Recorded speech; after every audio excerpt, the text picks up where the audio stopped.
Dios tiene un maravilloso plan. Nosotros no somos un accidente de la naturaleza. Nuestra vida no es accidental, no es algo que resultó por el azar, es algo que Dios planificó para cada uno de nosotros. Nosotros no estamos aquí solo para ocupar espacio. No estamos aquí solamente para comer, no estamos aquí solamente para gastar recursos y luego eventualmente morir. El plan que Dios tiene para tu vida es increíble, es maravilloso, es asombroso, es un plan emocionante para nuestra vida. ¿Y cuál es ese plan? ¿En qué consiste ese plan? ¿Cómo sé cuál es el destino que Dios tiene en mente? ¿Cómo sé cuál es el plan que Dios tiene para mi vida y por el cual me creó? Y que Él sí puede ver, porque Él tiene una visión mucho más amplia que la mía. Bueno, te voy a dar el día de hoy una ecuación para que cada uno de nosotros podamos descubrir cuál es el plan maravilloso, el destino maravilloso que Dios tiene para nuestra vida. Hazme favor de escribirlo ahí en tu boletín y va a aparecer en la pantalla. Es una ecuación muy sencilla y es la siguiente. Escríbela. Vamos a escribir en primer lugar dones. ¿Sí? Dones, eso lo tienes ahí en tu boletín para que lo completes. ¿Sí? Esta es la ecuación para descubrir mi destino. Dones más necesidades más vocación igual a destino. Esa es la ecuación que vamos a aprender el día de hoy, que nos va a permitir descubrir el plan que Dios tiene para nuestra vida. Vamos a descubrir el destino que Dios tiene para la vida de cada uno de nosotros. Dones, no vais a poner donas, ¿sí? Porque son dones. Dones más necesidades más vocación igual a destino. En otras palabras, si yo quiero descubrir el destino que Dios tiene para mi vida, necesito descubrir tres cosas. ¿Cuántas cosas? No los oigo. ¿Cuántas cosas? Tres cosas. Necesito descubrir tres cosas. ¿Cuáles son los dones que Dios me ha dado? ¿Cuáles son las necesidades que Dios tiene frente a mí? ¿Y cuál es la vocación? ¿Cuál es el llamado que Dios tiene para mi vida? El resultado de sumar estas tres cosas me va a dar claridad en cuanto a cuál es el plan, el destino que tiene para mi vida. Ahora, para descubrir esto, vamos nosotros el día de hoy, a propósito de que el día de ayer conmemoramos el Día Internacional de la Mujer, vamos a estudiar a una de las maravillosas mujeres que aparecen en la Biblia. Su nombre fue Esther. ¿Cómo se llamó? Esther. Ahora, hay muchos que dicen que la Biblia es misógina y que Dios es machista y que la Biblia es machista. No, eso es una completa, eso es resultado de no conocer realmente lo que viene en la Biblia, en la palabra de Dios. Porque nosotros lo que encontramos es una cantidad impresionante de mujeres a las cuales Dios usó grandemente, Dios usó sus vidas para bendecir y amar a mucha gente. Hay muchísimas historias en la Biblia, hay libros enteros de la Biblia, como es el caso de Esther, como es el caso de Ruth, donde nosotros encontramos historias de mujeres maravillosas, increíbles, que fueron instrumentos en las manos de Dios para bendición, para que Dios pudiera amar a mucha gente. Y es el caso de Esther. Ahora, vamos a ver, Esther le tocó vivir en un momento muy complicado para el pueblo de Israel, porque el pueblo de Israel había sido llevado cautivo a Babilonia, pero después todo lo que era Babilonia fue cambiando, se fue modificando al grado de que llegaron los medos, llegaron los persas, y específicamente a Esther le tocó vivir en los años en los que gobernó el rey Jerjes I. ¿Cómo se llamaba el rey? Jerjes I, ¿sí? Que él fue alrededor del año 450 antes de Cristo. O sea, estamos hablando que esto sucedió unos 500 años más o menos antes de Cristo. ¿Sí? La capital del imperio persa, o sea, la capital de Persia, estaba, según lo narra la Biblia y según lo confirman los historiadores, estaba en la ciudad de Susa. Ahora sí, si me hacen favor de sacar su mapita, ¿sí? Ahí ustedes van a ver más o menos cómo era el mundo en ese tiempo de la humanidad, ¿sí? Cómo estaba configurado el mundo en ese momento de la historia. ¿Ok? A ver, échenle un ojito rápidamente. También a los que están ahí en YouTube, véanlo rápidamente. Y ustedes van a ver ahí más o menos cómo estaba el mundo organizado en ese momento de la historia. ¿Sí? ¿Lo está viendo? Muy bien. ¿Ok? Si usted se fija, esto es más o menos lo que era el imperio persa, todo lo que contenía. Entonces, si usted se fija en la parte derecha del mapa, bueno, ustedes lo tienen ahí, lo están viendo, en la parte derecha es donde actualmente ubicamos desde la India, ¿sí? Del lado derecho del mapa, ¿sí? Y luego, donde dice Persia, ¿sí? Ustedes pueden ver que ahí está, donde está una rayita de un río, está la capital de Persia, que era la ciudad de Susa. ¿Cómo se llamaba? Susa. ¿Sí lo ubican en el mapa? Es una ciudad que está ahí junto a un río, justo abajo donde dice Ecbatana, y ahí dice Imperio de los Medos, lo que actualmente, ¿qué país se encuentra en la actualidad ahí? Alguien que me diga rápidamente. Empieza con I. Irán, exactamente. ¿Sí? Irán, donde actualmente está Irán, era donde estuvo en su momento el imperio persa. Por eso en Irán hablan persa, ese es el idioma, o farsi, ¿sí? Que es lo mismo, ¿sí? Ok, ahora, abarcaba entonces la India, donde actualmente es Irán, donde actualmente es Irak, y nos vamos hasta el Medio Oriente, donde actualmente está Israel, y donde ahorita está ese conflicto en Gaza, en Cisjordania, Israel, ¿ok? Y luego, si ustedes se van hacia la izquierda, van a ver que está Egipto en la parte de abajo, o sea, el imperio persa abarcaba hasta la parte norte de África, donde está Egipto, y llegaba hasta Etiopía, en la parte baja de África, y llegaba también a partes muy cercanas a Europa. Por ejemplo, ustedes pueden ver en la parte de arriba izquierda donde dice Lidia, Capadocia. ¿Sí lo ubican? Que actualmente es el país llamado, empieza con T, Turquía. ¿Sí estamos de acuerdo?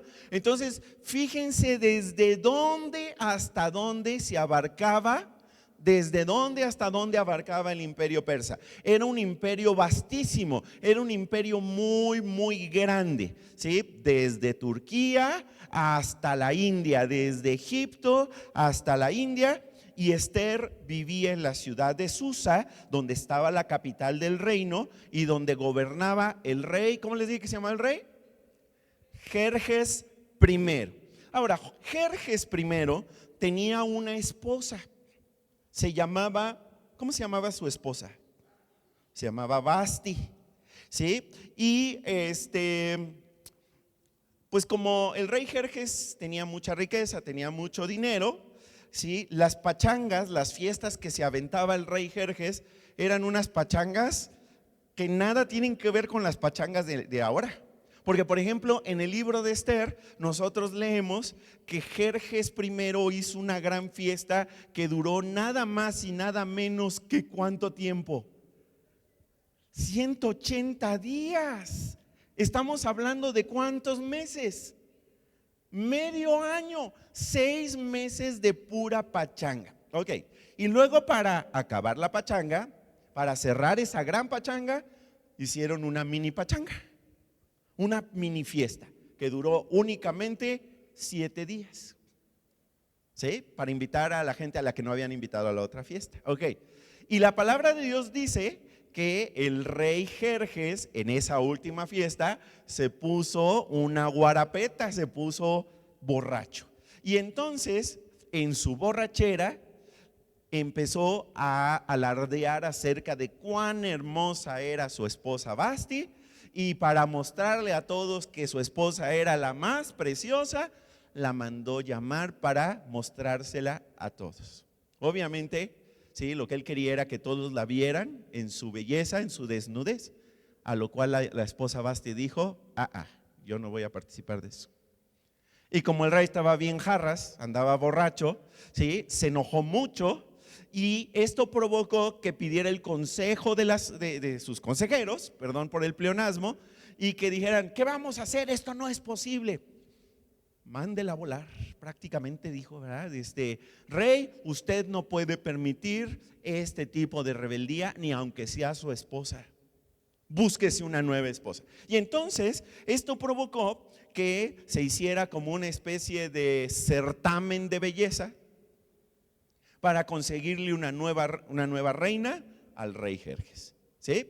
Y de todo el reino, imagínense cuántas podían participar. Si todo el reino abarcaba todos estos países, no, pues se dieron a la tarea de buscar por aquí, buscar por allá. Y entonces un hombre judío llamado Mardoqueo, ¿sí? que servía en el palacio, en la entrada del palacio del rey Jerjes, ¿sí? Le dijo a su prima, a su pariente, que había quedado huérfana y de la cual él se había hecho cargo de criarla, ¿sí? Y le dice: Esther, tú cumples con todos los requisitos, eres bonita, eres inteligente, eres muy simpática, tú tienes que participar. Y entonces Dios le permite ganar, ¿cómo se llama? Agradar mucho al rey, y se convierte en la nueva esposa del rey Jerjes. No le revela en ningún momento Esther al rey Jerjes, nunca le revela que ella es una mujer judía. ¿Sí estamos de acuerdo? Y entonces, para no hacerles muy larga la historia, ¿sí? Hay un hombre malvado dentro de esta historia que se llama Amán, y que él, ¿verdad?, odia a los judíos, tiene un odio jarocho en contra de los judíos, para que vean que el antisemitismo no es algo nuevo, es algo que ha existido en todas las temporadas de la historia de los seres humanos, un odio muy fuerte hacia el pueblo de los judíos, ¿sí? Y entonces hace un edicto, o logra con una serie de artimañas hacer que el rey emita un edicto en el que van a ser destruidos todos los judíos. Y en todo esta trama de esta historia, ¿sí?, es donde Dios toma la vida de Esther para salvar a su pueblo, ¿sí? Y Dios salva al pueblo judío, y Dios exalta, reconoce, honra la vida de Mardoqueo por poner su confianza en Dios, ¿sí? Y esta historia termina muy, muy bonita. Es una historia muy interesante que ustedes no pueden dejar de leer, y que está en la Biblia, en la palabra de Dios. Ahora, ¿dónde está el libro de Esther? Si ustedes abren su Biblia a la mitad, cualquier Biblia que tengan, si la tienes en casa, si tú abres tu Biblia, lo más probable es de que ahora a mí no me salió ahorita, pero lo más probable es de que cuando la abras a la mitad te va a aparecer el libro de los Salmos, ¿ok? Si tú retrocedes en el libro de los Salmos, el libro anterior al libro de los Salmos es el libro de Job, el libro de Job, ¿sí? Y antes del libro de Job está el libro de Esther, ¿sí? Ahí está, miren, ahí está el libro de Job, y antes de eso está el libro de Esther, que tiene 10 capítulos, ¿sí? No te puedes perder esta historia, sobre todo muy interesante que la leamos en el marco de lo que se conmemoró ayer del Día Internacional de la Mujer, ¿ok? Porque es una mujer. Ella sí era la mujer maravilla, era maravillosa esta mujer, ¿sí? Esta mujer que Dios utilizó. Ahora, en esta historia de Esther, nosotros podemos encontrar 4 cosas que Esther hizo para descubrir el destino que Dios tenía para su vida, y que son las 4 cosas que tú y yo también podemos hacer para descubrir cuál es el destino, cuál es el plan, cuál es la visión que Dios tiene para cada uno de nosotros. Ahora vamos a ver cuáles son estas 4 cosas. ¿Hay alguien aquí que quiera aprender cuáles son esas 4 cosas que hizo Esther? A ver, levante la mano el que no sabe qué pregunté. Muy bien, ok, vamos a ver 4 cosas que hizo Esther y que tú y yo también podemos hacer para descubrir el destino, la visión, el plan que Dios tiene para nuestra vida. La primera cosa que Esther hizo y que nosotros también podemos hacer, número 1, escríbelo, es: debo reconocer los dones que Dios me ha dado para usarlos. Y allí entre paréntesis vamos a escribir mi forma. ¿Qué vamos a escribir? Mi forma. Debo reconocer los dones que Dios me ha dado para usarlos, o lo que es lo mismo, voy a descubrir mi forma.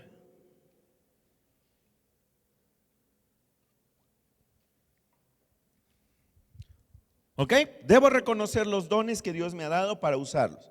Mi forma. ¿Alguien me podría recordar qué significa la palabra dones? Pues es lo que le dicen cuando te están estacionando el coche y te dicen, échele don. Échele, ¿ese es el don? No, ¿qué es don? ¿Qué es un don? ¿Qué son los dones? Es un regalo. ¿Sí? Ponle ahí una flechita y ponle regalos. Debo de descubrir, debo de reconocer los regalos que Dios me ha dado para usarlos. Ahora, cuando estamos hablando de los regalos que Dios me ha dado, ¿a qué nos estamos refiriendo? Mira, déjame explicarte. Muchas de las cosas que nosotros tenemos, nosotros no las decidimos ni tuvimos control sobre ellas. Por ejemplo, a ver, ¿alguno de nosotros tomó la decisión de ser hombre o mujer o ya venías así biológicamente? No, ya viene uno biológicamente. ¿Sí estamos de acuerdo? Ok. ¿Tú decidiste qué día ibas a nacer? No, eso fue algo que no teníamos el control. ¿Tú decidiste nacer en el hospital en el que naciste o si naciste en un pueblito o en un lavadero, donde sea que hayas nacido? ¿Sí? ¿Tú lo decidiste? No lo decidiste. ¿Tú decidiste quiénes eran tus papás? Tampoco lo decidimos. No decidimos nuestra nacionalidad, no decidimos nuestra conformación física, no decidimos nuestra dotación biológica, no decidimos ni siquiera el color de nuestro cabello, aunque después llegó L'Oreal y nos hizo la vida, nos hizo cambiar la vida, ¿verdad? Porque ahora se puede cambiar el color del cabello y se pueden cambiar otras cosas también. ¿Sí estamos de acuerdo? Ok, pero mi color original de cabello, ese ustedes no lo conocen, pero tampoco yo lo decidí. ¿Sí estamos de acuerdo? Ok, muchas de las cosas que nosotros somos, de las cosas que tenemos, nosotros no las decidimos, nosotros no tuvimos el control de esas cosas. Ahora, dentro de todas estas cosas que nosotros no decidimos de nosotros mismos, la Biblia nos enseña que fue Dios el que nos dio forma. ¿Nos dio qué? Forma. Ahora, forma es un acróstico que nosotros utilizamos y muchas otras iglesias utilizan en el mundo para poder tener claridad en cuanto a todo lo que Dios, todos los regalos que Dios nos ha dado en nuestra vida. ¿Sí? Forma, si lo quieres escribir, es un acróstico que significa lo siguiente. Vamos a empezar con la F, escríbelo en algún lado. Formación espiritual. ¿Sí? Ese es el primero. La F es de formación espiritual. Eso no está en la pantalla ni está en tu boletín, escríbelo allí a un ladito. ¿Sí? Es la F de formación espiritual. En otras palabras, todos aquellos que tenemos una relación con Dios, porque Jesús es el Señor y Salvador de nuestra vida, Dios nos ha regalado, nos ha dado una formación espiritual, o lo que la Biblia llama, nos ha dado dones espirituales, regalos espirituales, y que nos los dio en el momento en que comenzamos una relación con Dios. Luego está la O. La O es de oportunidades del corazón. Oportunidades del corazón. En otras palabras, las cosas que te encantan, las cosas que te apasionan, las cosas que te gustan muchísimo. Oportunidades del corazón. La R de recursos. ¿Sí?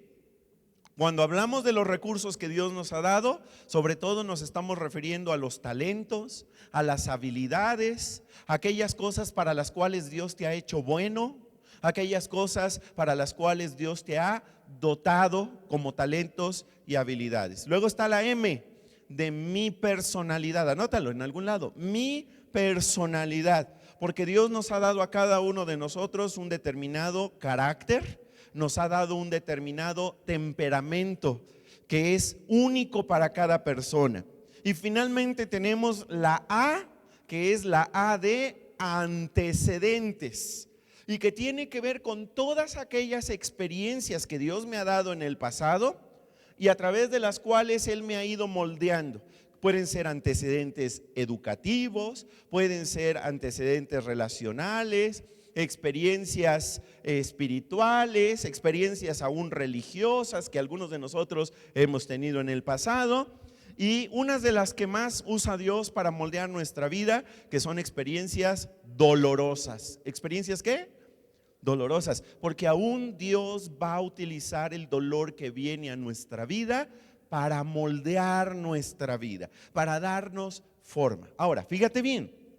la forma que Dios te ha dado a ti no se la ha dado a nadie más. En otras palabras, Dios te hizo a ti y después de que te hizo, rompió el molde y volvió a hacer un molde nuevo para hacer a otra persona. Eso quiere decir que no hay clones, no hay seres humanos repetidos, todos somos diferentes, todos somos únicos y por lo tanto todos somos especiales.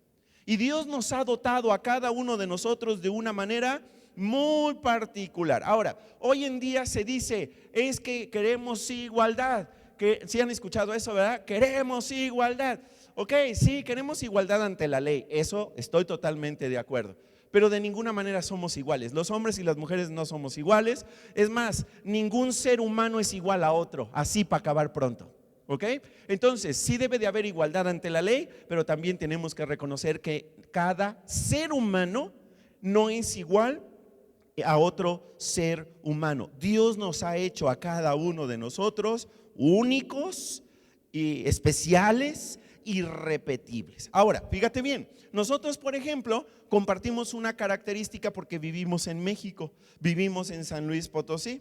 Y ahora, a lo mejor algunos de nosotros podríamos decir, ay, pero ¿por qué Dios no me dejó vivir en Estados Unidos? Tendría una vida completamente diferente. Mira, yo te quiero decir que aunque nosotros vivamos en México y México tiene mucha pobreza, nosotros aún en México somos personas muy afortunadas si nosotros nos comparamos, por ejemplo, con otros países del mundo, donde ni siquiera hay libertad para comprar, donde no hay manera, ¿verdad?, de expresar tus opiniones, no hay manera de hacer marchas, donde es realmente una vida muy, muy restringida. Ahora, a lo mejor si nosotros nos comparamos con otros países más ricos que nosotros, vamos a decir, bueno, ¿por qué Dios no me permitió vivir en un país más rico? Me iría mejor. Bueno, también nosotros tenemos que recordar algo. La vida aquí en la tierra es injusta. Aquí en la tierra no hay justicia. Por mejor que sea un sistema de justicia, lo que impera en este mundo es la injusticia, la corrupción, el engaño, la mentira, ¿sí? Y muchas otras cosas que son muy negativas y que nos afectan nuestra vida. Sin embargo, nosotros tenemos que reconocer que aún así somos muy bendecidos de vivir en México y nosotros que vivimos aquí en San Luis Potosí. ¿Ok? Ahora, regresando a lo que estaba platicando, de que Dios nos dotó a cada uno de nosotros y nos dio forma. Cuando nosotros, nuestra vida acabe en esta tierra, la palabra de Dios dice que nuestro espíritu va a llegar a la presencia de Dios. El cuerpo se va a quedar aquí y nuestro espíritu va a llegar a la presencia de Dios. ¿Y sabes qué? Dios, cuando estemos en su presencia, nos va a pedir cuentas de nuestra vida. ¿Sí sabías eso? Porque la Biblia lo dice. Mira, déjame mostrarte lo que dice Romanos capítulo 14 versículo 12 que tienes ahí en tu boletín. Todos tienen boletín, ¿verdad que no? ¿O sí? ¿Sí tienen? Ok, ahí en tu boletín está Romanos capítulo 14 versículo 12 y dice de la siguiente manera. Vamos a leerlo fuerte. Dice, así que cada uno de nosotros tendrá que rendirle cuentas. ¿A quién? A Dios. ¿De qué le voy a rendir cuentas a Dios? Pues de lo que hice con mi vida. Y sobre todo, le voy a rendir cuentas de qué hice con su Hijo Jesús. Esa es la primera cosa que le voy a rendir cuentas. Esa va a ser la primera pregunta que me van a hacer cuando yo llegue a la presencia de Dios. Muy importante, Dios no nos va a preguntar de qué religión fuiste. Y eso es muy importante que nosotros lo tenemos en cuenta.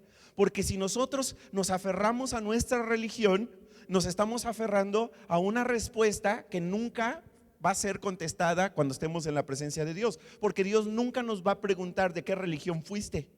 Te va a preguntar, ¿qué hiciste con mi Hijo Jesús? ¿Y sabes qué? Solamente hay dos posibles respuestas. Número uno es, ¿lo acepté como mi Salvador o lo rechacé como mi Salvador? No hay de dos sopas. Perdón, no hay más que eso. No hay más respuestas. Solo hay dos respuestas. Solo hay dos posibilidades. ¿Lo acepté o lo rechacé? Afortunadamente, porque les he preguntado, sé que la mayoría de los que estamos aquí ya hemos tomado la decisión de aceptar a Jesús como el Señor, como el amo, como el jefe de mi vida y como mi Salvador. Eso es muy bueno, porque cuando lleguemos a la presencia de Dios y Él nos pregunte, ¿qué hiciste con mi hijo Jesús? Nosotros vamos a poder responder, lo acepté como mi Salvador y Señor. ¿Sí? Entonces ya llevamos la primera respuesta correcta. ¿Sí? Eso es muy importante, que sepamos cuáles son las preguntas del examen, ¿no? Antes de que sea el examen, porque así vamos a poder contestar correctamente el examen. Eso no es trampa, ¿verdad que no? No, no es trampa, no, al contrario. Nosotros estamos aquí para prepararnos para cuando llegue el momento de que se nos haga esa pregunta. Y la segunda pregunta que Dios nos va a hacer es: ¿qué hiciste con todo lo que yo te di? Dame cuentas de qué hiciste con todo lo que yo te di. ¿Qué me diste? La forma que te di: formación espiritual, oportunidades del corazón, recursos, mi personalidad, antecedentes. Todo eso Dios te dio. Ahora, además Dios te dio un cuerpo, te dio también recursos, te puede haber dado una casa, un carro, educación, y todo lo que Dios te haya dado, nosotros vamos a rendir cuentas de qué fue lo que hicimos con lo que Él me dio. Ahora, no me va a preguntar si yo escuché a tal o cual cantante, si me parecí más a tal persona. No me va a preguntar por qué no me parecí más, ¿verdad? No sé, a Paquita la del barrio, o a quien sea, ¿verdad? Que viva aquí en la tierra. Me va a preguntar por qué, o más bien me va a preguntar por qué no fui más como yo. ¿Sí? ¿Por qué yo no viví la vida que Dios planeó para mí? ¿Por qué yo no viví para los propósitos que Él tenía para mi vida? Nosotros vamos a rendirle cuentas a Dios. Ahora, fíjate bien, dentro de la forma que acabamos de escribir, estas 5 cosas que Dios nos ha dado, que Dios nos ha regalado para cada uno de nosotros y que es única para cada uno de nosotros, Dios me ha dado tanto fortalezas como debilidades. ¿A poco no? Sí, somos buenos para algo, pero también no somos buenos para muchas cosas. Y eso también es parte del plan que Dios tiene para nuestras vidas. Por ejemplo, en el caso de Esther, Esther tenía muchas debilidades en su vida, de las cuales la Biblia nos habla. Situaciones que ella no había escogido y que formaban parte de su vida y que nosotros podemos ver que jugaban en su contra. ¿Cómo qué cosas jugaban en su contra? Por ejemplo, la Biblia dice que ella era huérfana. La Biblia dice que ella pertenecía a una minoría, era judía, era de alguna manera como esclava, vivía esclava en un país que no era el suyo, en Persia. Era una mujer soltera. Recuerden que en la antigüedad las mujeres no valían, no eran consideradas personas, no eran consideradas, ¿verdad?, que tuvieran derechos, eran consideradas como objetos en ese entonces también. ¿Sí? Y ella además creía en Dios en medio de una cultura pagana. Tenía muchos aspectos en su contra. Ahora, ¿Dios tenía el control de esos aspectos negativos para cumplir sus planes en la vida de Esther? Claro que sí. Era parte de su plan. ¿Sí? Ella era además pobre. No tenía muchos recursos. Ahora, nosotros lo que podemos aprender de todos estos aspectos negativos que tenía Esther en su vida es que Dios le encanta a usar a personas que no son superestrellas para lograr sus propósitos. Personas que tenemos defectos, personas que no somos perfectas. Y Él aún tiene, ¿verdad? Utiliza estos aspectos negativos en nuestra vida para cumplir sus maravillosos planes. Ahora, yo no sé si eso a ti te da esperanza, pero a mí sí. Porque yo pienso, bueno, aún a pesar de todas las cosas negativas que hay en mi vida, de todos los defectos, de todas las debilidades que yo tengo, gracias a Dios, porque aún así Dios quiere usar mi vida para bendecir a la gente. Y lo mismo dice de ti. ¿Sí? Ahora, a Esther también le dio aspectos muy positivos. Por ejemplo, la palabra de Dios nos dice que era muy hermosa. Era muy guapa. Pero también dice la palabra de Dios que era muy inteligente. Y dice la palabra de Dios que también era una persona sumamente simpática. A todos les caía súper bien. Eso era muy positivo. Déjenme mostrarles algunos versículos donde se habla de estos aspectos positivos de Esther. Vamos a ver primeramente Esther capítulo 2 versículos 8 y 9, lo tienen en su boletín, vamos a leerlo juntos. Dice: Cuando se proclamaron el edicto y la orden del rey de que buscaran a una nueva esposa para el rey Jerjes, muchas jóvenes fueron reunidas en la ciudad de Susa. Ya dijimos que Susa era la capital ¿de dónde? Del imperio persa, de Persia, ¿ok? Y puestas al cuidado de Hegai. Sí, Hegai era la persona, era un hombre que estaba a cargo como de entrenar a todas estas doncellas, a todas estas muchachitas que venían de todas partes del imperio persa.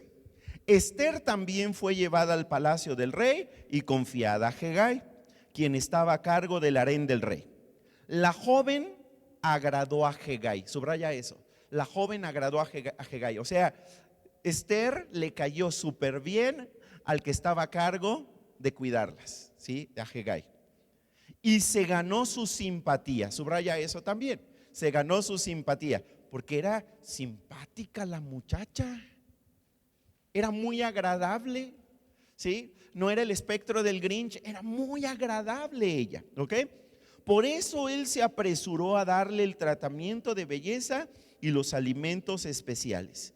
Le asignó las 7 doncellas más distinguidas del palacio y la trasladó con sus doncellas al mejor lugar del harén. No le fue nada mal a Esther, le fue muy bien. Y esto fue el resultado de su gran simpatía. Vamos a leer Esther 2:15 en su última parte. Dice, vamos a leerlo fuerte, dice: para entonces ella se había ganado la simpatía de todo el que la veía. Simpática la muchacha. Esther capítulo 2 versículo 17 dice: al rey, o sea, está hablando del rey Jerjes primero, le gustó Esther más que todas las demás mujeres, y ella se ganó su aprobación y simpatía más que todas las otras vírgenes. Así que él le ciñó la corona real y la proclamó reina en lugar de Vasti. ¿Sí? En este certamen de belleza impresionante que hizo el rey Jerjes para buscarse una esposa, la ganadora fue Esther. Y fue la ganadora por su belleza, por su inteligencia y por su gran simpatía. Tenía aspectos positivos, tenía fortalezas que Dios usó a su favor. Ahora, pero es muy importante recordar, Dios no solamente se valió de sus fortalezas, también se valió de sus debilidades para lograr el maravilloso plan que tenía para la vida de Esther. Y esto es algo que tú y yo tenemos que recordar. Aún las cosas negativas, aún las adversidades, aún las tribulaciones, aún los problemas, las carencias que tenemos en nuestra vida pueden ser un instrumento en las manos de Dios para que Él cumpla su propósito en nosotros, para que Él cumpla su maravilloso plan en nosotros. Ahora, cuando vienen los problemas, el dolor, las dificultades, las pérdidas, las tribulaciones, la adversidad en nuestra vida, nuestra respuesta natural es chillar. ¿A poco no? Le chillamos, nos quejamos, ¿sí? Nos lamentamos, ¿sí? Y empezamos, ¿verdad?, a reclamarle a Dios y a decirle: pero ¿por qué a mí? ¿Por qué permites que esto venga a mi vida? Nosotros necesitamos comenzar a ver todas las adversidades, los problemas, las pérdidas, el dolor que Dios permite a nuestra vida como aspectos que Dios puede permitir en nuestra vida para cumplir su maravilloso plan. El plan que Él tiene para nosotros. Necesito dejar de envidiar a los demás. ¿Sí entendemos lo que significa envidiar? Porque a él sí le va bien, porque a él sí lo dotas de los recursos y a mí no. Y más, por ejemplo, los que estamos sirviendo a Dios, tendemos a caer en esta actitud: Señor, si yo sí te estoy sirviendo, Señor, si yo sí te obedezco, pero al malo, al criminal, ve nada más el camionetón que le das, ¿por qué a mí no me das eso? No, necesitamos renunciar a la envidia, necesitamos renunciar a las comparaciones, necesitamos renunciar a querer ser alguien quien realmente nosotros no somos. Necesitamos dejar de pensar: si tan solo tuviera aquello, si tan solo yo fuera como fulanito. Si yo me estanco en la envidia, en la comparación, Dios no va a cumplir su propósito en mí, porque yo estoy poniendo obstáculos, estoy poniendo barreras.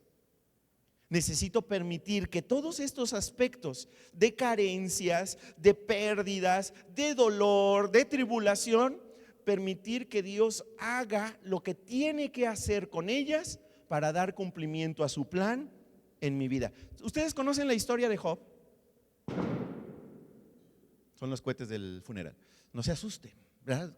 Los que están en YouTube, no se asusten, no hay balazos ni nada. Son unos cohetes que hay acá afuera. ¿Ok? ¿Qué le estaba diciendo? Que si conocen la historia de Job. Mandé poner esos cohetes para la historia de Job. No, no es cierto. ¿Sí conocen la historia de Job? Es justo el libro que está después del libro de Esther. Antes, ¿verdad? Del libro ¿de qué? De los Salmos, ¿verdad? Que ya les había dicho. Ok, ustedes saben la historia de Job, ¿no? Job era una persona muy rica, era una persona muy bendecida, era una persona sumamente próspera, era una persona que pues todo le salía muy bien, todo le había salido muy bien. Hasta que Satanás le preguntó o le dijo a Dios, ¿sí?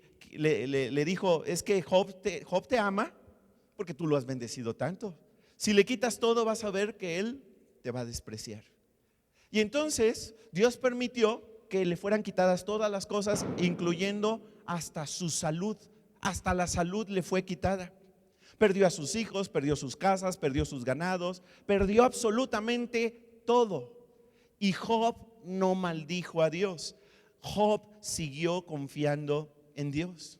Sin embargo, sí llegó un momento en la vida de Job en la que Job le empezó a hacer preguntas a Dios y cuestionó a Dios. ¿Y saben qué? Dios no le contestó inmediatamente. Si ustedes leen todo el libro de Job, ustedes se van a dar cuenta que después de que le vienen todas estas calamidades, él le hace una serie de preguntas a Job y no viene ninguna respuesta de parte de Dios. Lo que sí viene es silencio, silencio y más silencio. Hasta que finalmente, un tiempo después, Dios le responde. Miren lo que dice la palabra de Dios, Job capítulo 23, versículos 9 al 14. Dice así Job en este libro de Job: no veo a Dios en el norte, porque está escondido. Miro al sur, pero Él está oculto. Sin embargo, Él sabe a dónde yo voy. Y cuando me ponga a prueba, saldré tan puro como el oro. Pues he permanecido en las sendas de Dios. He seguido sus caminos y no me he desviado. No me he apartado de sus mandatos, sino que he atesorado sus palabras más que la comida diaria.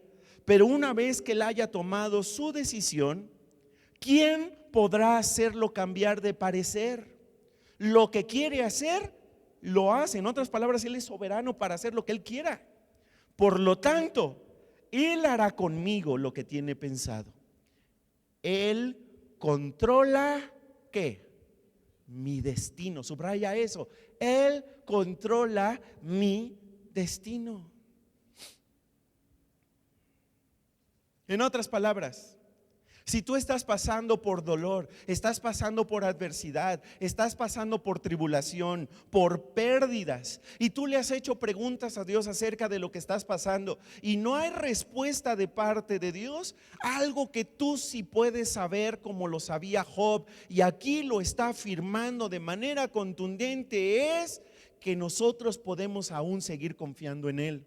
Porque Él tiene el control de nuestra vida, porque nada es accidental, nada de lo que ha venido a nuestra vida es accidental.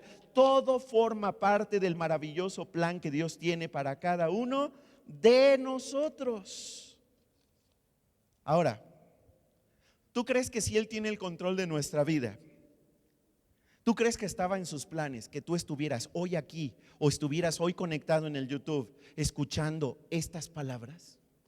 ¿Crees que es accidental que estés aquí? Y la respuesta es no.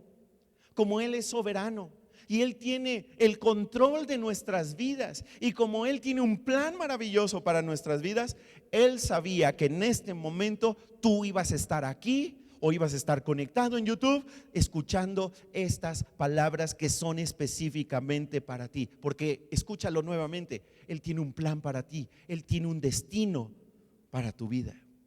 Por eso la Biblia dice en Hechos 17:25, léelo conmigo, dice: de un solo hombre hizo todas las naciones para que habitaran la tierra. Y luego subraya esto: y determinó los periodos de su historia y las fronteras de sus territorios. En otras palabras, No hay nada que escape del control de Dios para nuestra vida. Aún la adversidad, aún los problemas, aún el dolor, aún los rechazos, aún las injusticias que vienen a nuestra vida, pueden ser un instrumento en las manos de Dios para cumplir su plan en la vida de cada uno de nosotros, así como hoy estás aquí, porque es parte de su plan. ¿Sí estamos de acuerdo? Déjame mostrarte otro versículo. Primera de Pedro capítulo 4 versículo 10. Ahí la palabra de Dios nos enseña todo lo que Dios nos ha dado y para qué nos lo ha dado. Vamos a leerlo juntos. Dice así, vamos a empezar. Dice, cada uno de ustedes, ¿de quién está hablando? De ti, de cada uno de nosotros. Cada uno de ustedes, dice la palabra de Dios, cada uno de ustedes recibió ¿qué? Un don espiritual. Acuérdate qué significa don. Un regalo espiritual, un regalo que proviene de Dios, que debe ser utilizado para que tú puedas ser rico y millonario. No es lo que dice ahí. ¿Qué dice? Que debe ser utilizado para ser la persona más popular en las redes sociales. No, tampoco dice eso. ¿Qué dice? Que debe ser utilizado para servir a los demás. Subraya eso. Esto es muy importante que tú y yo lo sepamos. Todos nosotros hemos sido dotados por Dios. Todos nosotros hemos recibido algún tipo de regalo de Dios para nuestra vida. Todos. No hay alguien que pueda decir, no, yo no, a mí no me dio nada, llegué tarde a la repartición y no me tocó. No. A todos Dios nos ha dado. ¿Sí estamos de acuerdo? Y aquí claramente dice para qué Dios me dotó. No me dotó para ser rico. No me dotó para ser popular, no me dotó para tener poder, no me dotó para que yo viva, ¿verdad? Solamente para mi comodidad y mis placeres. Él me ha dotado para que yo tenga la capacidad de servir a los demás. ¿Sí? ¿Para qué Dios me ha dado todos los recursos que me ha dado? Para servir a los demás. Dice la palabra de Dios, sigamos leyendo. Así serán buenos administradores. Subraya buenos administradores. Otras versiones de la Biblia utilizan la palabra serán buenos mayordomos. Es lo mismo.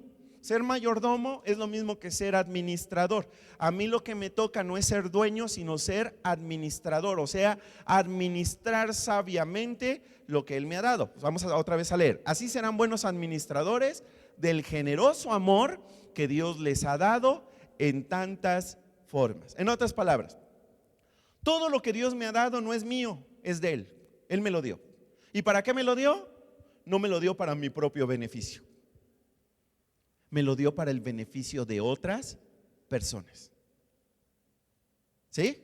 Todo lo que Dios me ha dado no es para mi beneficio, es para el beneficio de otras personas. Y lo que Dios te ha dado a ti es para mi beneficio. Y así nos beneficiamos o nos bendecimos mutuamente. Por eso les digo nuevamente, el plan de Dios solamente es posible en el contexto de la familia de la iglesia, porque es ahí donde cada quien utilizamos los dones espirituales que Él nos ha dado para servir a los demás. Y si todos estamos sirviendo a los demás, todos recibimos el beneficio de los recursos que Dios le ha dado a cada uno. Ahora, fíjate bien, si Dios me ha dado a mí lo que me ha dado, ¿verdad? Por ejemplo, yo creo que Dios me ha dado el don de ser maestro, ¿sí? De poder enseñar la palabra de Dios, ¿sí? Ok, si Dios me ha dado ese don y yo no lo utilizo, ¿a quién estoy estafando? A ti. ¿Sí? ¿Por qué? Porque yo no estoy utilizando lo que me fue dado para tu beneficio, no lo estoy utilizando para tu beneficio. Me lo estoy guardando, me lo estoy quedando para mí. ¿Sí estamos de acuerdo? Si a ti Dios te ha dado dones espirituales y te ha dado recursos que son para el beneficio de otras personas, si tú no los pones a disposición de otras personas, tú estás estafando a otras personas, me estás estafando también a mí. Por eso es muy importante que todos nosotros descubramos qué es lo que Dios me ha dado, qué talentos me ha dado, qué habilidades me ha dado, qué experiencia me ha dado, qué conocimientos, qué personalidad, qué recursos me ha dado Dios para servir a los demás. Ahora, yo quiero que cada uno de nosotros establezcamos metas. Las metas es muy importante que las metas sean cuantificables, ¿verdad? Esto quiere decir que sean medibles. En otras palabras, que tengan una fecha de aquí a tanto tiempo. Esta es la meta que quiero lograr. Yo lo que quiero pedirte, ¿sí?, es que cada uno de nosotros, para beneficio de nosotros, podamos utilizar nuestros talentos o podamos pensar cómo voy a utilizar mis talentos, todo lo que Dios me ha dado, para servir a los demás en los próximos 7 años. ¿Por qué los próximos 7 años? Pues porque dicen que en el 2032 va a caer un asteroide, ¿verdad? Entonces no sabemos qué va a pasar después. Entonces vamos a establecer ese lapso de tiempo, 7 años. De aquí a 7 años, ¿cómo voy a utilizar todo lo que Dios me ha dado para servir a los demás? Esto, ¿sabes quién va a ser la persona más bendecida si tú utilizas los dones que Dios te ha dado para ayudar a otros? ¿Sabes quién va a ser la persona más bendecida? Tú. Y esto lo dice la Biblia y también lo confirma la ciencia el día de hoy. ¿Sí? Sobre todo esta corriente de la psicología positiva lo confirma. Cuando nosotros usamos lo que tenemos en nuestra vida para servir a los demás, eso genera bienestar y felicidad en nuestra vida. Bueno, ya lo decía la palabra de Dios. ¿Ok? De tarea, te voy a pedir que respondas la pregunta que está ahí en tu boletín. Responde: ¿qué me ha dado Dios para usarlo para bien? Y agrégale ahí: en los próximos 7 años, antes de que caiga el asteroide. ¿Es asteroide o meteorito? Asteroide, ¿verdad? Es un asteroide. Ok, muy bien. Número dos.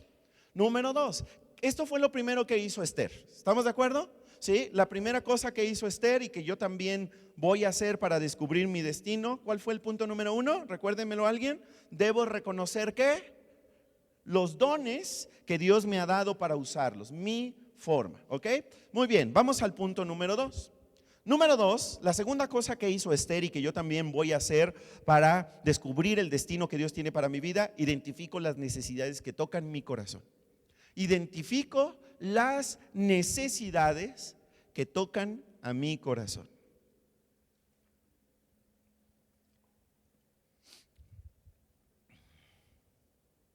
¿Cómo que identifico las necesidades que tocan a mi corazón? Sí, claro. Fíjate, todos nosotros en nuestra vida diaria, en nuestra vida en la iglesia, en nuestra vida en la escuela, en el trabajo o donde Dios nos permita andar, vemos cosas que hacen falta, vemos cosas que se necesitan, vemos cosas que están mal, cosas que llaman nuestra atención, cosas que nos irritan, que nos perturban, que nos inquietan, que nos quitan el sueño, que nos hacen sentir esta necesidad de algo tiene que ser hecho para arreglar esta situación. Y decimos cosas como esta: alguien debería de hacer algo al respecto. Alguien debería de tomar acción para arreglar este problema. Alguien debería de hacer algo para satisfacer esa necesidad. Es como por ejemplo Nehemías. ¿Han leído la historia de Nehemías? Es otro personaje que está en la Biblia. Y que por ejemplo la palabra de Dios nos enseña que él detectó una gran necesidad que había en la ciudad de Jerusalén. ¿Cuál necesidad detectó? ¿Alguien recuerda? ¿Que la qué? ¿Que les llevaran la palabra de Dios? Que la ciudad estaba destruida, específicamente las murallas de la ciudad de Jerusalén. Alguien que había ido a Jerusalén, acuérdense que Nehemías estaba en Babilonia, estaba en la cautividad, pero tenía una posición muy importante, era el segundo ahí junto al rey, ¿sí? Pero alguien, su hermano, viene, va a Jerusalén y regresa, y entonces le dice: ¿y cómo viven allá? No, pues está todo destruido, las murallas están caídas, somos el hazmerreír de todas las naciones. Dicen cosas como: pues ¿dónde está su Dios? No que tanto los amaba su Dios. Miren cómo los tienen esta desgracia, su ciudad, la ciudad de Dios, la ciudad del rey David está toda destruida, no, ni siquiera hay murallas como para que la gente se proteja. Y entonces eso toca el corazón de Nehemías. Y Nehemías responde: algo se tiene que hacer, y se pone manos a la obra. También eso lo vemos en el caso de David. ¿Se acuerdan cuando David es enviado por su padre para llevarles el lonche a sus hermanos que estaban en guerra contra los filisteos? Y entonces llega al campo de batalla y se da cuenta de que se oyen unos gritos de un gigante que está allá al fondo y se está burlando del ejército de Israel. Y entonces David dice: ¿qué? ¿Y ese qué o qué? No, pues es que nos está desafiando, ¿sí? Y nadie le quiere hacer frente a ese gigante Goliat. ¿Cómo de que no? ¿Cómo vamos a permitir tal afrenta? Y se pone en acción y derrota, ¿sí? Con una Honda, una Honda, no, esa es una marca de coches y de motos y de lanchas, ok, y de aviones, sí, no, con una Honda, sí, paz, y se echa a Goliat. Sí, saben la historia, ¿no? También, por ejemplo, está Ageo. Ageo es otro libro que está en la Biblia, un profeta menor. Y cuando nosotros leemos el libro de Ageo, ¿sí? Ahí Ageo dice, ¿verdad? ¿Cómo es posible que nosotros tengamos casas tan bonitas y que Dios no tenga un templo hermoso donde se le pueda adorar? Está también el caso de Amós, otro de los profetas menores en la Biblia, ¿verdad? Donde él dice: no es posible que nosotros estemos soportando, escucha, porque esto tiene mucho que ver con la actualidad, no es posible que estemos soportando a tanto gobernante tan corrupto, algo deberíamos de hacer al respecto. Y se pusieron manos a la obra. Ahora, esto es muy importante, nada pasa hasta que alguien hace algo. Si nosotros solamente detectamos lo que está mal y no hacemos absolutamente nada al respecto, pues entonces fue pura queja, fue pura crítica y ahí se quedó. Y eso es lo que la mayoría de la gente hacemos, solo criticamos y criticamos, pero no hacemos absolutamente nada al respecto. No, lo que Dios quiere es que nos pongamos manos a la obra. Y eso fue justo lo que hizo Esther y su primo Mardoqueo, porque recuerden que la historia de Esther es una historia en la que hay un hombre malvado llamado Amán, y que él toma la decisión de, por odio a los judíos, de convencer al rey de que haga un edicto de que todos los judíos tienen que ser destruidos. Todo porque él traía una bronca personal con Mardoqueo. ¿Sí? Cuando Mardoqueo se entera de este edicto, dice la palabra de Dios que Mardoqueo rasgó sus vestiduras, se echó ceniza en señal pública de que él estaba de luto, ¿sí? Y empezó a gritar y empezó a públicamente a decir que qué mal estaba esa situación, al grado de que la gente afuera del palacio se asomaron a ver qué estaba sucediendo afuera, que era tal alboroto, y fueron y le dijeron a Esther: ahí está tu primo afuera, ¿sí? Y está haciendo un gran alboroto. Y entonces Esther manda a preguntar: pues ¿qué le está pasando a Mardoqueo? A ver que venga. Y Mardoqueo dice: no, yo no voy a entrar. Bueno, pues que me diga cuál es el problema. Y entonces encontramos esto, Esther 4:4, vamos a leerlo. Dice la palabra de Dios: cuando las sirvientas y los guardias de Esther fueron y le contaron lo que ocurría con Mardoqueo, ella se sintió profundamente, ¿cómo? Perturbada. Ella se sintió profundamente perturbada y le mandó ropa para que se quitara el luto, pero él se negó. Ahora, ¿cómo se sintió Esther con esa noticia de que iban a matar a todo su pueblo? Y que obviamente le incluía a ella, porque ella también era judía. Se sintió profundamente perturbada. Ahora, déjame hacerte una pregunta. Cuando tú ves las injusticias, cuando tú ves las necesidades que hay, ¿qué es lo que te hace sentir profundamente perturbado? ¿O eres de los que dicen: eso no es asunto mío, que alguien lo resuelva, que alguien haga algo? Hay un escritor que ustedes saben que yo sigo mucho, que se llama Agustín Laje, un joven, ¿verdad? Un joven escritor, politólogo, filósofo, que él ha escrito un libro recientemente que vino a presentar el año pasado aquí a San Luis, que el libro se llama La generación idiota. ¿Sí? ¿Alguien de ustedes lo conoce? ¿El libro? Sí, muy bien, excelente. Justamente la crítica que hace Agustín Laje a la generación idiota, que no es la generación joven, aclaro, porque muchos han dicho que es la generación joven, pero es más bien se refiere a una generación en la que hay niños, adolescentes, adultos mayores, ¿sí? Que es una generación idiota en el sentido de idiota como lo entendían los griegos, de una persona que está ensimismada en sí mismo, está ensimismada. Solamente le importa su vida. Y lo que le pase a los demás no es asunto mío. Lo que otros estén haciendo, aunque esté mal, a mí no me importa mientras a mí no me afecte. Esa es la generación idiota. Y esa es la crítica que hace Agustín Laje a la generación actual, que nos hemos vuelto egoístas, egocéntricos. Es como una especie de esquizofrenia aprendida en la que nosotros vivimos en una burbuja y mientras nosotros no tengamos ninguna afectación, ay, los demás háganse bolas. No es lo que Dios quiere para nosotros. Dios quiere que nos importen las necesidades de los demás, lo que está pasando, las injusticias que hay en el mundo en el que vivimos, las necesidades que hay en la iglesia, las necesidades que hay en tu colonia, las necesidades que hay en tu trabajo, las necesidades que hay en el mundo en el que vivimos. No podemos estar ensimismados, no podemos ser indiferentes o apáticos a lo que está ocurriendo alrededor de nosotros. Es como en nuestra iglesia. La mayoría de los equipos ministeriales que tenemos en nuestra iglesia fueron creados por personas que vieron una necesidad y que dijeron: aquí falta esto, aquí falta algo, aquí hay una necesidad que hay que satisfacer.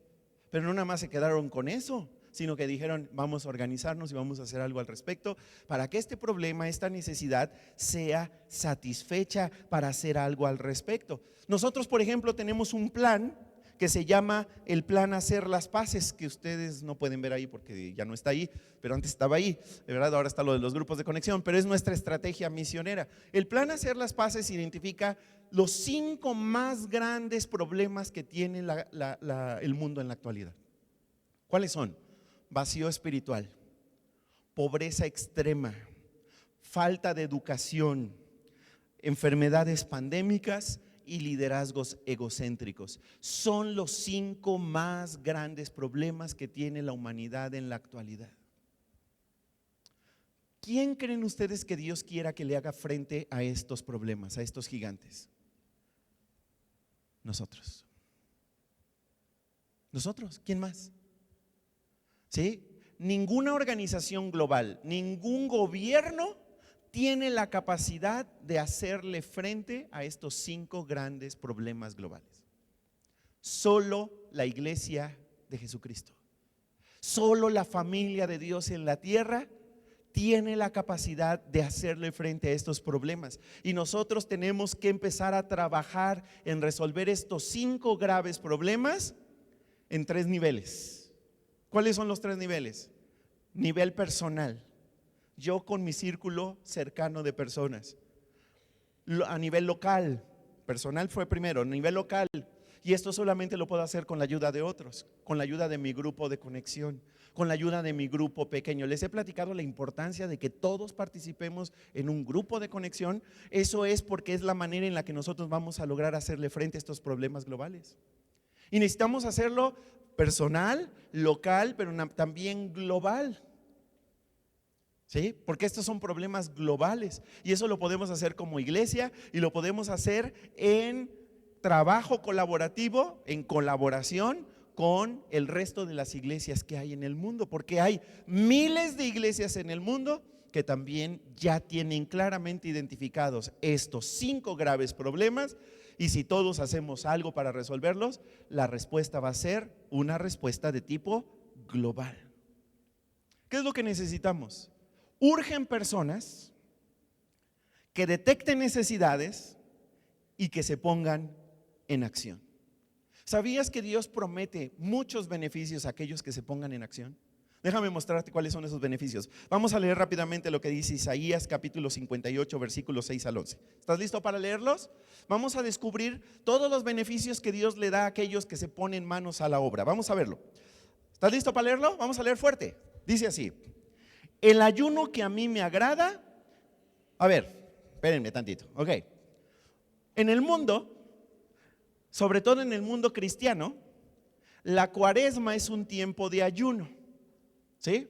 Y hay mucha gente que ayuna y no come carne, por ejemplo. Ok, fíjate lo que dice este versículo para empezar. Dice: el ayuno que a mí me agrada es este, ¿sí? De todos los posibles ayunos que puede haber, este es el que más agrada a Dios. Ok, entonces fíjate bien, esto está muy interesante porque esto tiene que ver con este tiempo de preparación antes de que llegue la Semana Santa. Ok, ¿cuál es el ayuno que a Dios le agrada? Vamos a seguir leyendo. El ayuno que a mí me agrada es que liberen a los presos encadenados injustamente. es que liberen a los esclavos, que deje de haber esclavitud, es que dejen en libertad a los maltratados y que acaben con toda injusticia, es que compartan el pan con los que tienen hambre, es que den refugio a los pobres, vistan a los que no tienen ropa y ayuden a los demás. Los que ayunan así, ahora vienen los beneficios de parte de Dios a los que hacen este tipo de ayuno. Los que ayunan así brillarán como la luz de la aurora y sus heridas sanarán muy pronto, perdón. Me llama la atención esto de sus heridas sanarán muy pronto, porque aquí está hablando de personas que están heridas y que están ayudando a aquellos que también están heridos. ¿Y qué les promete Dios a los heridos que ayudan a otros heridos? Dios sanará sus heridas y sanarán pronto. Si tú estás en duelo, si tú estás con un profundo dolor en tu corazón, una de las mejores formas de que Dios sane tu vida es ponte en acción y ayuda a otros. No necesitas estar completamente sano para ayudar a otros a sanar. Dios te puede usar aún en medio de tu dolor, en medio de tu enfermedad. Sigo leyendo. ¿Dónde quedé? Delante de ellos irá la justicia, o sea, Dios les va a hacer justicia, y detrás de ellos la protección de Dios. ¿Cuántos de ustedes quieren que Dios les haga justicia y que Dios los proteja? Yo sí, me urge. ¿Sí? Pero esto es resultado de detectar necesidades y ponerse manos a la obra. Sigamos leyendo. Si me llaman, yo les responderé. Dios va a responder tu oración. Si gritan pidiendo ayuda, yo les diré, aquí estoy. Van a experimentar la presencia de Dios en medio de su problema. Si dejan de maltratar a los demás y no los insultan ni los maldicen, si ofrecen su pan al hambriento y ayudan a los que sufren, brillarán como la luz en la oscuridad, como la luz del mediodía. Yo los guiaré constantemente. ¿Cuántos de ustedes necesitan de la guía de Dios en su vida? Yo sí. Imagínate que Dios te esté guiando en cada momento de tu vida. Les daré agua en el calor del desierto. En otras palabras, yo me encargaré de satisfacer tus necesidades. No tendrás sed. Daré fuerzas a tu cuerpo. ¿Cuántos necesitan fuerzas para el cuerpo? Yo sí necesito fuerzas. Dios te va a dar fuerza sobrenatural en tu cuerpo. Y serán como un jardín bien regado, como una corriente de agua. ¿Te das cuenta? Si yo detecto necesidades y me pongo manos a la obra, Dios promete bendecirme en grande. Dios promete ayudarme en grande. Hay un libro que escribió la esposa del pastor Rick, Kay Warren, ¿sí? Está escrito especialmente para mujeres, por si lo quieren leer las mujeres, buscarlo. Se llama Una entrega peligrosa. Luego les paso ahí en el chat de asistentes, les paso el nombre del libro correctamente, ¿sí? Para que lo busquen y lo puedan comprar. Y habla justamente de eso, porque ella cuenta en ese libro que estando justamente estaba en un aeropuerto, ¿sí? Ella leyó un artículo, vio ahí en un puesto de periódicos, en una revista, donde se hablaba de la cantidad de huérfanos que hay en África, resultado de las personas que han muerto por SIDA, por SIDA, sí, por la enfermedad, por el virus de, ¿cómo se llama? VIH, ¿sí? Y ella dijo, ¿cómo? Yo no sabía de eso. Alguien tiene que hacer algo al respecto. ¿Y quién creen que Dios llamó a hacer algo al respecto? Pues a ella. Y se puso manos a la obra. Y en su libro cuenta toda la aventura que ha sido ayudar a tantos huérfanos, ¿verdad?, que hay en África para buscarles un hogar para ser adoptado. ¿Ok? Ahora, hay que responder esa pregunta que tienes ahí en tu boletín, ¿sí? ¿Qué necesidades veo a mi alrededor que me perturban? ¿Qué necesidades logro ver en este momento en mi realidad en la que yo vivo que me perturban? Vamos al punto número 3, porque ya me acabé el tiempo. Ok, número 3, tomo tiempo para escuchar el llamado de Dios.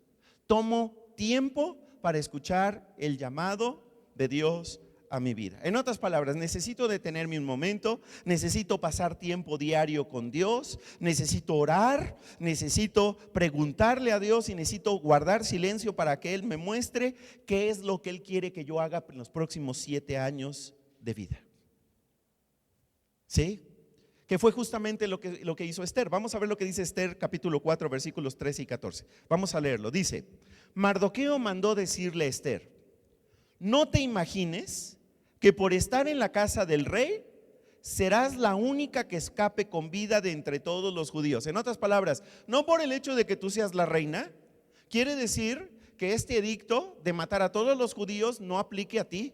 También te aplica a ti, también tu vida está en riesgo. Sigamos leyendo. Fíjate lo que dice: si ahora te quedas absolutamente callada, de otra parte vendrán el alivio y la liberación para los judíos, pero tú y la familia de tu padre perecerán. Y luego fíjate lo que dice: ¿quién sabe si precisamente has llegado al trono para un momento como este? ¿Ustedes qué opinan? Dios la había puesto en ese lugar, en esa posición, precisamente para hacerle frente a un edicto como ese, ¿sí o no? Por supuesto que sí. Estaba dentro del plan maravilloso de Dios para su vida. Ella era una muchacha que tenía alrededor de 20 años y ya era la reina de Persia. Mardoqueo le hace ver que no es por accidente que está en esa posición, que tiene que ponerse manos a la obra. Y eso que Mardoqueo le dijo a Esther es lo mismo que Dios te dice a ti hoy. Si tú detectas necesidades, ponte manos a la obra, haz algo al respecto. Estamos donde estamos para que hagamos una diferencia con nuestra vida, que dejemos huella. Todos estamos llamados, tenemos una vocación para dejar un legado en esta tierra a través de nuestra vida. Acuérdate que la palabra vocación viene de la palabra, viene de voz. Es que Dios te está hablando, Dios te está llamando. ¿Sí? Imagínate que Dios te habla a tu celular. ¿Sí? ¿Te suena la llamada? ¿Alguna vez te ha sonado una llamada que nunca contestas? A mí sí, si es un número desconocido no lo contesto. ¿Ok? Algunos de nosotros, Dios nos está llame y llame y llame y llame. ¿Y saben qué estamos haciendo nosotros? No le contestamos. No le respondemos, aunque sabemos que no es un número desconocido. Sabemos que es Dios el que nos está llamando. ¿Sí? Mi pregunta para ti es: si Dios te sigue llamando, ¿le vas a contestar? ¿Le vas a responder? Mira lo que hizo Esther. Vamos a ver lo que dice Esther 4, 15 y 16. Dice: Esther envió a Mardoqueo, ¿qué? Esta respuesta. ¿Respondió o no respondió? Sí, respondió: ve y reúne a todos los judíos que están en Susa para que ayunen por mí. O sea, que oren a Dios por mí. Durante 3 días no coman ni beban ni de día ni de noche. Yo por mi parte ayunaré con mis doncellas al igual que ustedes. Cuando cumpla con esto me presentaré ante el rey, por más que vaya en contra de la ley. Acuérdate, la reina, ni siquiera la reina podía presentarse ante el rey si no es el rey el que lo pedía. Por eso iba contra la ley y dice: yo voy a hacer algo que está en contra de la ley y me voy a arriesgar. Quiero que notes algo importante de Esther. Esther le mandó pedir a Mardoqueo y les dijo: pon a todo mundo a orar, pon a todo mundo a ayunar. Y yo también voy a poner aquí en el palacio a mis doncellas a orar. Cuando nosotros nos enfrentamos al llamado que Dios tiene para nuestra vida, para responder adecuadamente, necesitamos no hacerlo solos. Necesitamos el apoyo de otros que nos ayuden a orar, que nos ayuden a ayunar. Y ese apoyo generalmente lo recibimos de los grupos de conexión, de los grupos pequeños. No puedo llegar a mi destino solo, necesito ayuda de otros. Y necesito también yo en lo personal, tener un tiempo a solas para estar con Dios, para que Él me revele el llamado que tiene para mi vida. Ok, esta es tu tarea. Responde esta pregunta que viene ahí en tu boletín. ¿Cuál es el llamado que Dios tiene para mí? Y finalmente, punto número 4, la cuarta cosa que hizo Esther y que yo voy a hacer también: hago un compromiso de fe. ¿Un compromiso de qué? De fe. ¿Qué significa fe? Confiar. ¿Y en quién vamos a confiar? ¿Vas a confiar en ti mismo? No, vamos a confiar ¿en quién? En Dios. Hago un compromiso de confianza en Dios. La Biblia dice que sin fe es imposible agradar a Dios. Y eso fue justo lo que hizo Esther. Puso toda su confianza en Dios. Mira lo que dice Esther capítulo 4 versículo 16 en la última parte. Vamos a leerlo fuerte. Dice: cuando cumpla con esto, o sea, de orar, de pedirle a otros que me ayuden a orar, me presentaré ante el rey por más que vaya en contra de la ley. Subrayen esta última frase: y si perezco, que perezca. Y si he de morir, pues ni modo, he de morir. Estoy dispuesta a hacer el más alto sacrificio para hacer lo que Dios me ha mandado hacer. Ahora, esto es bien importante que tú y yo lo tomemos en cuenta. Nosotros no estamos listos para vivir hasta que no estemos listos para morir por algo. ¿Sí?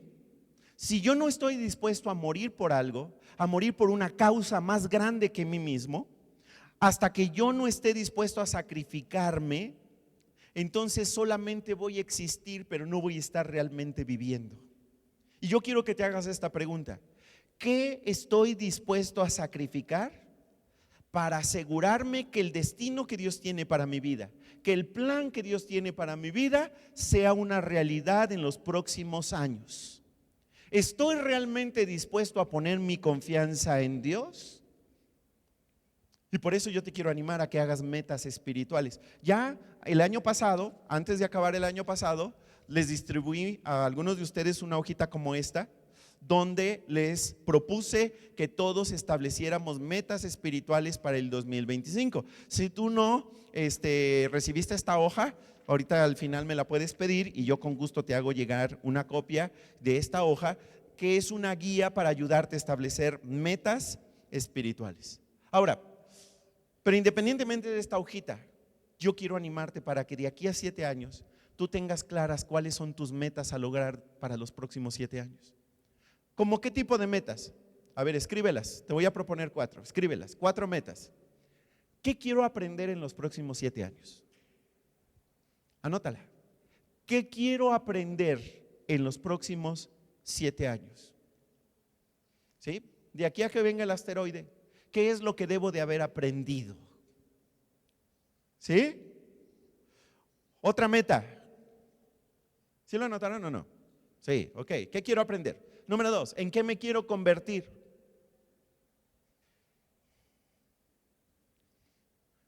¿En sapo? ¿En vampiro? ¿En qué me quiero convertir? ¿Qué quiero llegar a ser? Otra, ¿en qué voy a contribuir? ¿Cuál va a ser mi contribución de aquí a los próximos 7 años?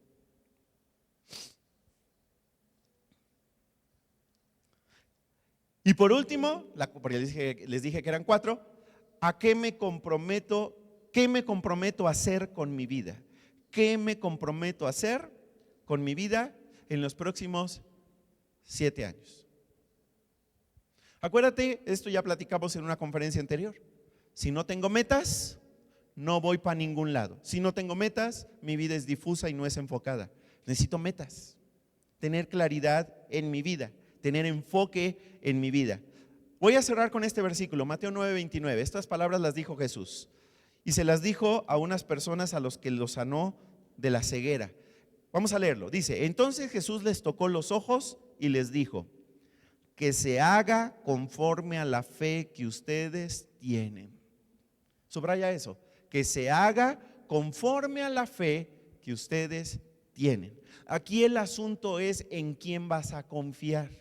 ¿Vas a confiar en ti o vas a confiar en Dios? ¿Vas a confiar en la cultura en la que vivimos o vas a confiar en Dios? Porque si yo confío en Dios, entonces voy a lograr que el plan que Dios tiene para mi vida se haga una realidad. Yo te animo que en los próximos 7 años, cada día que te levantes, ores a Dios unas sencillas palabras y le digas a Dios: Dios, aquí está mi vida, te la entrego. te entrego este día, te lo entrego. Permíteme formar parte de los planes de bendición y amor que tú tienes para la gente este día. ¿Por qué orar eso? Porque fue la misma actitud que tuvo Esther y Dios usó grandemente su vida. De tarea te voy a pedir que respondas esta pregunta. Respóndela. ¿Qué compromisos de fe haré para los próximos 7 años? ¿Cuál es mi compromiso confiando en Dios para los próximos 7 años? Cierra tus ojos y vamos a orar. Padre, te damos gracias por permitirnos terminar esta serie que iniciamos en este 2025, en enero de 2025, en la que, Señor, a través de estas 10 conferencias tú nos has llevado a descubrir la visión que tú tienes para nuestra vida. ¿Cómo tú ves nuestra vida a futuro? Porque nosotros queremos que eso que tú ves en nosotros a futuro se haga una realidad. Hemos aprendido que tú tienes un plan maravilloso para cada uno de nosotros y que es un plan muchísimo mejor y más grande y más ambicioso que el mejor plan que nosotros tengamos para nosotros mismos. Nosotros ya no queremos vivir para nuestros pequeñísimos planes. Queremos vivir para el plan que tú tienes para nosotros. Queremos vivir para tus propósitos. Y queremos vivir entusiasmados, emocionados, apasionados, cada día de nuestra vida viviendo para ti. Ayúdanos a todos los que estamos aquí hoy, tanto en YouTube como aquí en el auditorio, para que tomemos las decisiones y también tomemos los pasos prácticos para que, Señor, tu plan se haga una realidad en nosotros. Ayúdanos a ser como Esther, que aún con nuestras fortalezas y debilidades, tú puedas, bendito Dios, llevarnos al destino por el cual nos has dado la vida. Que podamos, Señor, poner nuestros dones a tu disposición y a disposición de otros. Que podamos detectar las necesidades y que podamos responder al llamado que tú tienes para nosotros. Y que nosotros, en confianza en ti, confiando plenamente en ti, podamos responder, podamos comprometernos. Ayúdanos, Señor. Ayúdanos a no ser una generación egocéntrica, egoísta, apática, indiferente. Al contrario, usa nuestras vidas, Padre, para que tu bendición y tu amor alcancen a mucha gente a través de nuestra familia.